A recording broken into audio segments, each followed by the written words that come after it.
ಬೆಳಗ್ಗೆ ಕೆಲವು ಮಾಧ್ಯಮಗಳಲ್ಲಿ ವಿಧವೆಯನ್ನು ನಗ್ನಗೊಳಿಸಿ ಕ್ರೌರ್ಯ ಮೆರೆದ ಜನರ ಮೇಲೆ ಏನೂ ಕ್ರಮ ಆಗಿಲ್ಲ ಅನ್ನೋಂಥದ್ದು ಕೆಲವು ಮಾಧ್ಯಮಗಳಲ್ಲಿ ವರದಿಯಾಗಿತ್ತು. ಈ ವಿಚಾರವಾಗಿ ಈಗಾಗಲೇ ನಮ್ಮ ಸವದತ್ತಿ ಪೊಲೀಸರು ಆ ಮಹಿಳೆಯನ್ನು ಸಂಪರ್ಕಿಸಿ, ಅವಳು ಆಸ್ಪತ್ರೆಯಿಂದ ಏನು MLC ಬಂದಾಗ ಅವಳ ಸಂಪರ್ಕಕ್ಕೆ ಒಳಪಡಿಸಿದಾಗ, ಇಲ್ಲ ನಾನು ನಮ್ಮ ಊರ ಹಿರಿಯರನ್ನ ಕರೆದುಕೊಂಡ್ಬಂದು ವಿಚಾರಣೆ ಮಾಡಿ ಕೇಸ್ ಕೊಡ್ತೀನಿ ಅಂತ ಹೇಳಿದರು. ತದನಂತರ ಇದು ಆಗಿರ್ತಕ್ಕಂಥದ್ದು ಕಳೆದ ಫೆಬ್ರವರಿ 21ನೇ ತಾರೀಕು.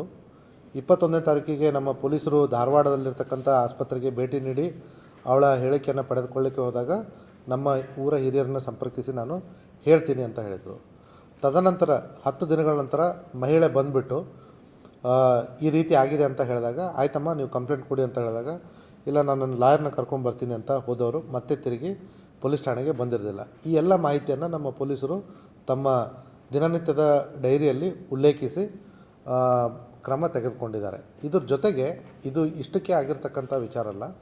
ಕಳೆದ 6-7 ತಿಂಗಳಿಂದ ನಮ್ಮ ಪೊಲೀಸ್ ಠಾಣೆಗೆ ಈ ಮಹಿಳೆ 3 ಬಾರಿ ಬಂದಿದ್ದಾರೆ. ಮೊದಲ ಬಾರಿಗೆ ಬಂದಿರತಕ್ಕಂಥದ್ದು ಜೂನ್ ತಿಂಗಳು ಕಳೆದ ವರ್ಷ 2024ರಲ್ಲಿ.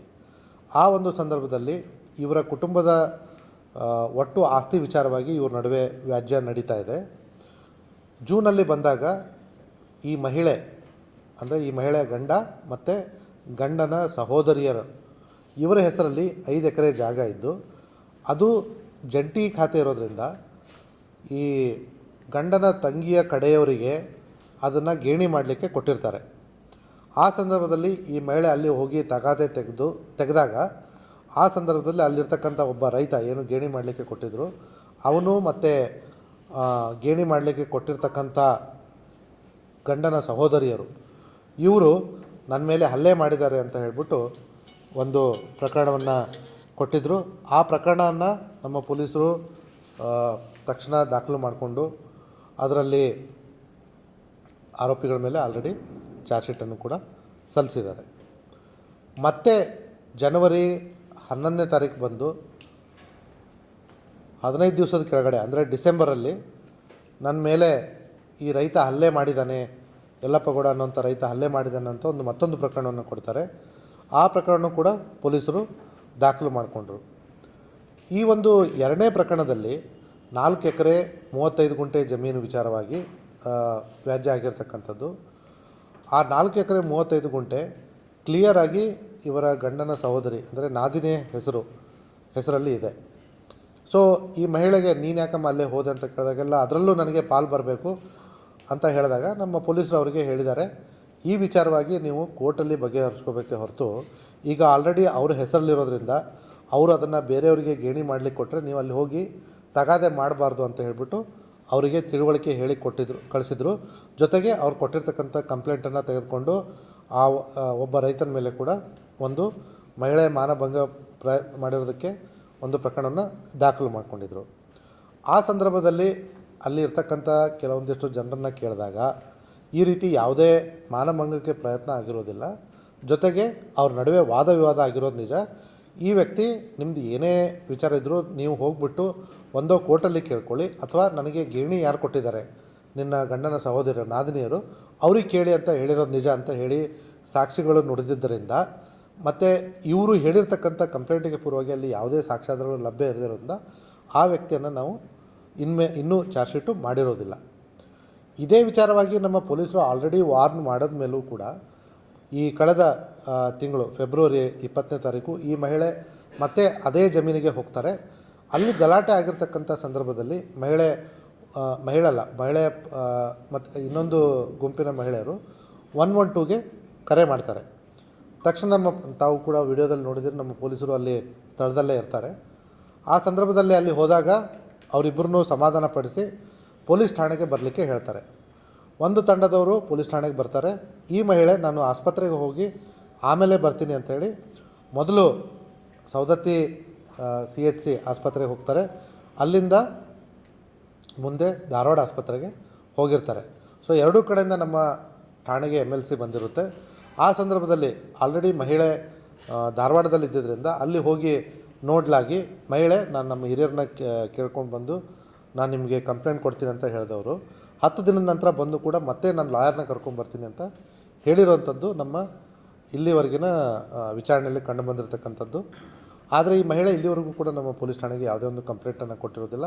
ಮತ್ತು ಈಗಾಗಲೇ ಈ ಒಂದು ವ್ಯಾಜ್ಯದ ವಿಚಾರವಾಗಿ ಅನಾವಶ್ಯಕವಾಗಿ ಅಲ್ಲಿ ಹೋಗಿ ಗಲಾಟೆ ಮಾಡಬಾರ್ದು ಅಂತ ಹೇಳಿ ಅವರಿಗೆ ಬುದ್ಧಿ ಹೇಳಿದ್ರು ಕೂಡ, ಯಾಕಂದರೆ ಇದು ಕ್ಲಿಯರಾಗಿ ಬೇರೆ ಅಂದರೆ ಅವರಿಗೆ ಅವರ ಹೆಸರಲ್ಲಿ ಇಲ್ಲದೆ ಇರೋದು ನಮಗೆ ಕ್ಲಿಯರಾಗಿ ಗೊತ್ತಾಗಿದೆ. ಈ ಒಂದು ವಿಚಾರದಲ್ಲಿ ತಿಳುವಳಿಕೆ ಹೇಳಿದ್ರು ಕೂಡ ಇವರು ಅಲ್ಲಿ ಹೋಗಿ ತಾವಾಗೇ ಹೋಗಿರೋದು ನಮಗೆ ಮೇಲ್ನೋಟಕ್ಕೆ ಬಂದಿದೆ.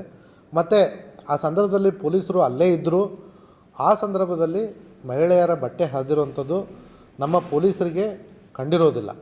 ಹಾಗಾಗಿ ಆ ಪ್ರಕರಣದಲ್ಲಿ ಏನು ಅವರ ವಿವಸ್ತ್ರಗೊಳಿಸಿ ಹಲ್ಲೆ ನಡೆಸಿದ್ದಾರೆ ಅನ್ನೋಂಥ ಹಲ್ಲೆ ಆಗಿರೋದು ನಿಜ. ಆದರೆ ಮಹಿಳೆಯರು ಮಹಿಳೆ ಮೇಲೆ ಹಲ್ಲೆ ಮಾಡಿರ್ತಕ್ಕಂಥದ್ದು ಮತ್ತು ಈ ಮಹಿಳೆ ಕೂಡ ಅವ್ರ ಮೇಲೆ ಮಾಡಿದ್ದಾರೆ ಅನ್ನೋಂಥದ್ದು ಕೂಡ ಒಂದು ಇದೆ. ಸಾಮಾನ್ಯ ಹಲ್ಲೆಗೆ ನಾವು ನಮ್ಮ SSDಯಲ್ಲಿ ಎಂಟ್ರಿ ಮಾಡಿಕೊಂಡು IDಯಲ್ಲಿ NC ಮಾಡಿಕೊಂಡು ನಾವು ಕೋರ್ಟಿಂದ ಪರ್ಮಿಷನ್ ತೊಗೊಂಡು ಮಾಡಬೇಕು. ಈ ಮಹಿಳೆ ಬರದೇ ಇರೋದ್ರಿಂದ, ಕಂಪ್ಲೇಂಟ್ ಕೊಡದೇ ಇರೋದ್ರಿಂದ ನಮ್ಮ ಸ್ಟೇಷನ್ ಡೈರಿಯಲ್ಲಿ ಎಂಟ್ರಿ ಆಗಿದೆ. ಆದರೆ ಅದು ಮುಂದೆ ಕೋರ್ಟ್ ಪರ್ಮಿಷನ್ ಮಟ್ಟಕ್ಕೆ ಹೋಗಿಲ್ಲ. ಯಾಕಂದರೆ ಕೋರ್ಟ್ ಪರ್ಮಿಷನ್ಗೆ ಈ ಮಹಿಳೆಯ ಸಹಕಾರ ಅತ್ಯಗತ್ಯ. ಸೊ ಅದು ಇಲ್ಲಿವರೆಗೂ ಆಗಿರ್ತಕ್ಕಂಥ ಘಟನೆ.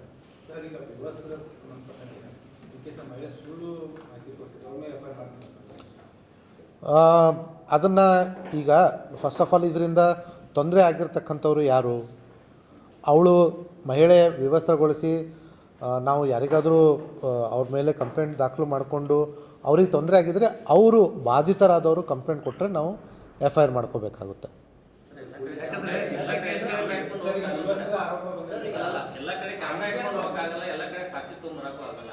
ಅಗ್ರೀಡ್.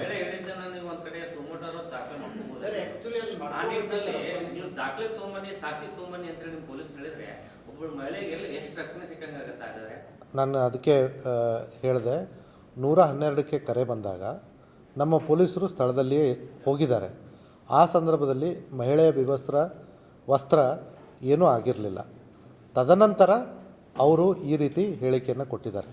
ನಮ್ಮ ಪೊಲೀಸರು ಅಲ್ಲಿ ಸ್ಥಳಕ್ಕೆ ಧಾವಿಸಿದಾಗ ಮಹಿಳೆಯ ವಸ್ತ್ರ ಸರಿ ಇರೋದನ್ನು ಕಣ್ಣಾರೆ ಕಂಡಿರ್ತಕ್ಕಂಥದ್ದು. ಈಗ ಕಣ್ಣಾರೆ ಕಂಡಿರೋ ಸತ್ಯಕ್ಕೂ ಕೂಡ ನಾವು ಪರಿಶೀಲನೆ ಮಾಡುವಂತಂತಂದರೆ ಅದಕ್ಕೆ ನಮಗೆ ಸಾಕ್ಷ್ಯಾಧಾರಗಳು ಬೇಕಾಗೋದು ಸಹಜ. ಈಗ ಯಾರೋ ಒಬ್ಬರ ಹೇಳಿಕೆ ಮೇಲೆ ನಮಗೆ ಗೊತ್ತಿದ್ದು ಕೂಡ ಸುಳ್ಳು ಕೇಸು ದಾಖಲು ಮಾಡಿಕೊಂಡ್ರೆ ಅದು ಕಾನೂನು ಪ್ರಕಾರ ತಪ್ಪಾಗುತ್ತೆ ಮತ್ತು ಅಮಾಯಕರನ್ನ ನಾವು ಶಿಕ್ಷಿಸಿದಂಗೂ ಆಗುತ್ತೆ. ಅದೇ ಹೇಳಿದೆ ನಾನು.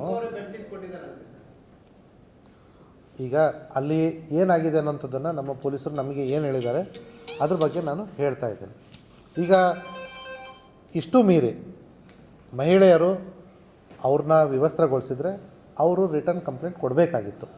ಸುವೋಮೋಟೋ ದಾಖಲೆ ಮಾಡಿಕೊಳ್ಳಿಕ್ಕೆ ನಮಗೆ ಅವಕಾಶ ಇಲ್ಲ. ಯಾಕಂತಂತಂದರೆ ಬಾಧಿತರಾದವರು ನಮ್ಮ ಪೊಲೀಸರು ಅಲ್ಲಿ ಆಸ್ಪತ್ರೆಗೆ ಹೋಗಿ ಅವ್ರ ಹೇಳಿಕೆಯನ್ನು ಪಡ್ಕೊಳ್ಳಿಕ್ಕೆ ಹೋದಾಗ ಅವರು ರೆಫ್ಯೂಸ್ ಮಾಡಿದಾಗ ನಾವು ಸುವೋಮೋಟೋ ಕಂಪ್ಲೇಂಟ್ ಮಾಡಿದ್ರೆ ಕೋರ್ಟಲ್ಲಿ ನಾಳೆ ನಮಗೆ ಕೇಳ್ತಾರೆ. ಅವರು ಇಲ್ಲ ಅಂತ ಹೇಳಿದ್ರು ನೀವು ಯಾಕೆ ಮಾಡ್ಕೊಂಡ್ರಿ ಅಂತ ಹೇಳಿ.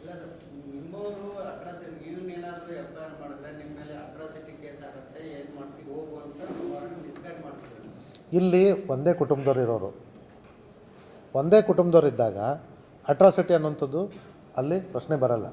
ಈಗ ತಾವು ಹಳೆ FIR 2 ಕಾಪಿನ ನಾನು ನಿಮಗೆ ಶೇರ್ ಮಾಡಿದ್ದೇನೆ. ಅದರಲ್ಲಿ ಇರ್ತಕ್ಕಂಥವ್ರು ಎಲ್ಲರೂ ಕೂಡ ಮೇಲ್ವರ್ಗದವರೇ. ಸೊ ಹಾಗಾಗಿ ಅಲ್ಲಿ ಅಟ್ರಾಸಿಟಿ ಅನ್ನೋಂಥದ್ದು ಪ್ರಶ್ನೆ ಬರೋದಿಲ್ಲ. ಸರ್, ಈಗ ಈ ರೀತಿ ಆಸ್ತಿ ಸಲುವಾಗಿ ಕೆಲವೊಂದಿಷ್ಟು ಮಹಿಳೆಯರು, ಯಾಕಂದ್ರೆ ಈ ಹಿಂದೆ ಬೈಲಹೊಂಗಲ ಠಾಣಾ ವ್ಯಾಪ್ತಿಯಲ್ಲಿ ಒಂದು ಘಟನೆ ನಡೆದಿತ್ತು ತಿಗಡಿಯಲ್ಲಿ. ಸೊ ಇದನ್ನೇನು ದಿಕ್ಕು ತಪ್ಪಿಸ್ತಾ ಇದ್ದಾರಾ? ನಾನು ಮೇಲ್ನೋಟಕ್ಕೆ ದಿಕ್ಕು ತಪ್ಪಿಸ್ತಿದ್ದಾರೆ ಅನ್ನೋವಂಥದ್ದು ನಾನು ಹೇಳಲಿಕ್ಕೆ ಇಷ್ಟಪಡಲ್ಲ. ಯಾಕಂದರೆ ಅದು ಒಂದು ತಪ್ಪು ಸಂದೇಶ ಆಗುತ್ತೆ. ನಾವು ಯಾವುದೇ ಒಂದು ಕಂಪ್ಲೇಂಟನ್ನು ನಮ್ಮ ಪೊಲೀಸರು ಸೀರಿಯಸ್ ಆಗಿ ನಾವು ಪರಿಶೀಲನೆ ಮಾಡ್ತೀವಿ. ಯಾರೇ ಒಂದು ಮಹಿಳೆ ಕಂಪ್ಲೇಂಟ್ ಕೊಟ್ಟರೆ ಆ ಒಂದು ಸಂದರ್ಭದಲ್ಲಿ ನಾವು ಈ ಮಹಿಳೆ ಸುಳ್ಳು ಹೇಳ್ತಾ ಇದ್ದಾರೆ ಅನ್ನೋಂಥದ್ದು ನಾವು ಡೈರೆಕ್ಟ್ಲಿ ಹೇಳಲಿಕ್ಕೆ ಆಗಲ್ಲ. ನಾವು ಪರಿಶೀಲನೆ ಮಾಡಿ ಸತ್ಯಾಸತ್ಯತೆಯನ್ನು ಪರಿಶೀಲನೆ ಮಾಡಿ ಏನಿದೆಯೋ ಅದನ್ನು ಮಾತ್ರ ಹೇಳ್ಬೋದು ಹೊರತು ಎಲ್ಲರೂ ಇದೇ ರೀತಿ ಮಾಡ್ತಾರೆ ಅಂತ ನಾನು ಹೇಳಲಿಕ್ಕೆ. ಪದೇ ಪದೇ ಹೋಗಿ ಆ ಜಮೀನಿಗೆ ಹೋಗಿ ಇವರೇ ಗಲಾಟೆ ಮಾಡ್ತಾ ಇರುವಂಥದ್ದು.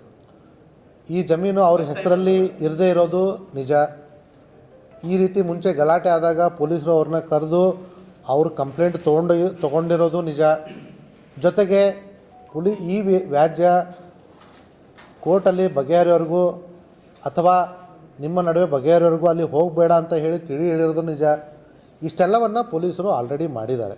ಸೊ ಈ ಒಂದು ಸಂದರ್ಭದಲ್ಲಿ ಪೊಲೀಸರು ಏನೂ ಕ್ರಮ ತಗೊಂಡಿಲ್ಲ ಅನ್ನೋಂಥದ್ದು ಹೇಳಿದ್ರೆ ತಪ್ಪಾಗುತ್ತೆ.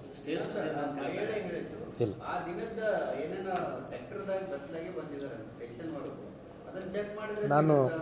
ನಾನೊಂದು ಸ್ವಲ್ಪ ಆಫ್ ದ ರೆಕಾರ್ಡ್ ಹೇಳ್ತೀನಿ.